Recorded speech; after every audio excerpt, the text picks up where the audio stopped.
لأنهم ربطوا القضية بالبحث عن أولاده.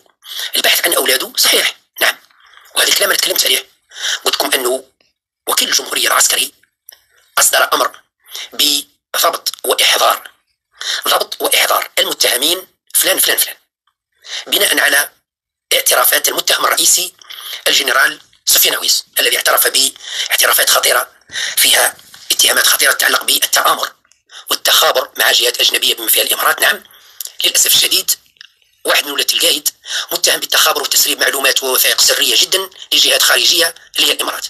كان ينقل أسرار من مكتب بويو، كان ينقل أسرار من عند قرميط برويرة، كان ينقل أسرار من عند سفيان عويس ومن عند عبد الحميد غريس ومن عند ناس بحكم أنه ابن قائد الأركان وبحكم أنه سيفيل واحد ما يفتشوا وابن قائد الأركان، كان ينقل معه وثائق وأسرار وخرائط إلى جهات خارجية. هذه الحقيقة.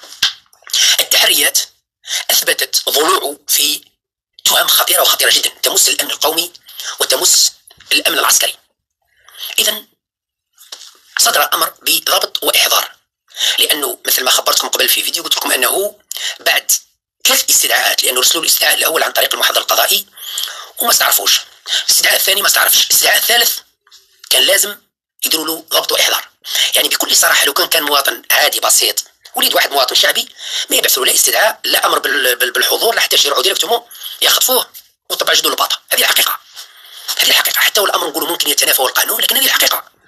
لكن عندما يتعلق الأمر بابن قائد أركان الجيش السابق المرحوم الجيش صالح، هنا تولي المعاملة نوعا ما يعني مميزة.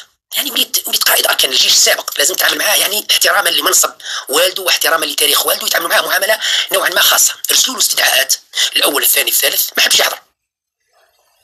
واحد من بين المتهمين من ولاة القايد الاستدعاء الأول لما جاء هرب، خرج حكم طيارة وهرب. نعم، هرب وهو موجود في دولة من الدول الأوروبية، وقلت لكم موجود في براغ. نعم، إذا ما غيرش الآن هرب من براغ، المعلومات اللي عندي أنه في براغ في التشيك. الثاني اختفى، المتهم الثاني، لأنه 2 للمتهمين، الثالث تم سماعه حسب معلومات تم سماعه وإطلاق سراحه لأنه غير معني، متهم بقضايا فساد ماهيش قضايا تخابر وأمور. كاين 2 للمتهمين بقضايا تخابر وتسريب معلومات وجوسسة وأمور خطيرة. واحد هرب للخارج وثبتت الأدلة أنه خرج، والثاني اختفى. ممكن هرب لتونس أو ليبيا عن طريق البر حراق، ممكن، وممكن مازال موجود في الجزائر، ممكن في عنابة، ممكن في وهران، مانيش عارفين وراه. المعلومات اللي عندنا من مصادري أنه غير معروف أين هو، وهو محل بحث. إذن وكيل الجمهورية أصدر أمر بضبط وإحضار المتهم. مصالح الأمن بحثوا عليه داروا مذكرة أنه لم يتم العثور عليه، بحثنا عليه لم يتم العثور. إذن في الحالة هذه يصدر أمر بالقبض مونداداري.